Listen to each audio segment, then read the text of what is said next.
Vous connaissez les maux de grossesse les plus classiques, nausées, vomissements, sensibilité olfactive. Mais avez-vous déjà entendu parler de fourmis dans les mains, de douleurs dans les os? Peut-être pas. Et pour vous éviter de tout découvrir sur le tas, je vais vous lister les différents maux que vous pourrez découvrir tout au long de ces 9 mois. Ces maux, je les ai expérimentés et je vous partagerai donc des solutions, lorsqu'il y en a.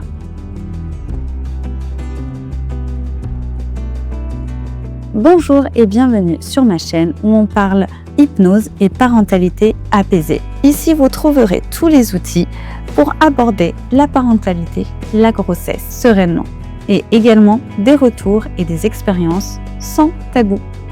Aujourd'hui, on s'intéresse aux maux de grossesse.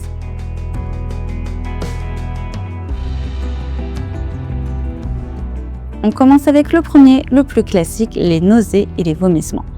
Cela se produit surtout le matin. Pourquoi? Eh bien parce que vous êtes à jeun et la sensation de faim provoque ce côté nauséeux. Par conséquent, le conseil sera de manger tout au long de la journée et de la nuit, même des petites portions.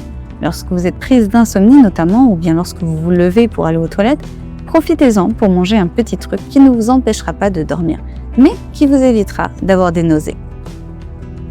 On conseille également bien souvent le gingembre notamment, donc si vous aimez cela, c'est le moment d'en profiter.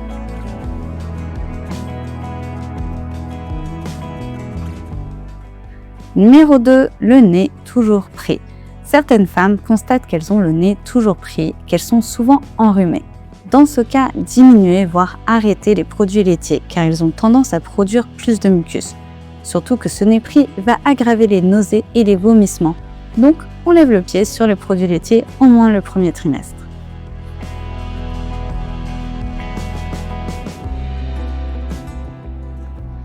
Numéro 3, une fatigue extrême. Reposez-vous le plus possible, ce sera le premier conseil bien sûr.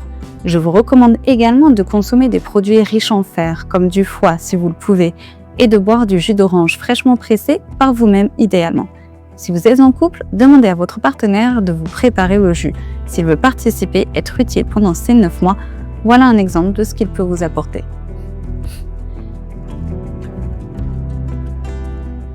Numéro 4, les jambes sans repos, les jambes lourdes, les sciatiques, les picotements dans les mains. Dans ce cas, l'acupuncture peut vous aider. L'acupuncture m'a beaucoup soulagée pour les mains notamment. En revanche, les massages lymphatiques une fois par mois n'ont pas aidé pour les jambes. Les bas de contention également peuvent être conseillés. Numéro 5, les vergetures. Et oui, on y échappe rarement. Mon conseil, appliquez tout au long de la grossesse de l'huile anti-vergeture. Je recommande fortement celle d'Aromazone, qui est un mélange de 10 huiles. Ils sont souvent en rupture de stock et un flacon ne vous fera pas les 9 mois, donc prenez-en 2.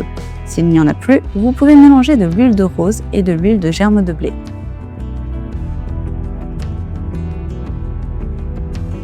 Numéro 6, la perte de matière grise. Vous allez voir cela au 3e trimestre principalement. Vous allez soudainement ne plus du tout avoir de mémoire et avoir du mal à gérer des tâches courantes si vous aviez l'habitude de tout gérer dans la maison. Vous verrez que cette fois-ci, la charge mentale, vous ne pourrez plus l'accepter car votre cerveau ne pourra tout simplement pas traiter les différentes informations à la fois et aura du mal à s'organiser.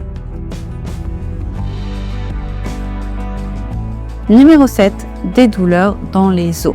Peut-être que j'ai été concernée car j'ai un petit gabarit, mais sachez que votre bassin ayant besoin de faire passer un bébé, vos os peuvent avoir besoin de s'écarter et c'est très désagréable. Cela commence vers le 6e mois et la douleur va empirer jusqu'au 9e mois. Pas de solution à vous partager, je vous préviens juste. Par ailleurs, je ferai un épisode sur les maux du postpartum et si vous êtes concerné par ces douleurs osseuses, elles ne disparaîtront pas immédiatement après l'accouchement, car les os doivent cette fois-ci se resserrer. Numéro 8, mal de dos, un classique là encore.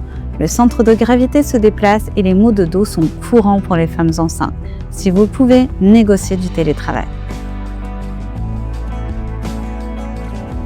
Numéro 9, vous allez développer une hypersensibilité. On connaît l'hypersensibilité olfactive liée aux odeurs et qui aggrave également cette sensation de nausée. Mais il faut savoir que la grossesse peut aussi avoir des effets temporaires sur la myopie pour les personnes myopes. vous pouvez voir un peu plus flou pendant cette période.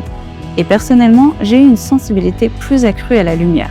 Mes yeux étaient davantage fatigués et dérangés par une forte luminosité, et même par une luminosité classique en extérieur.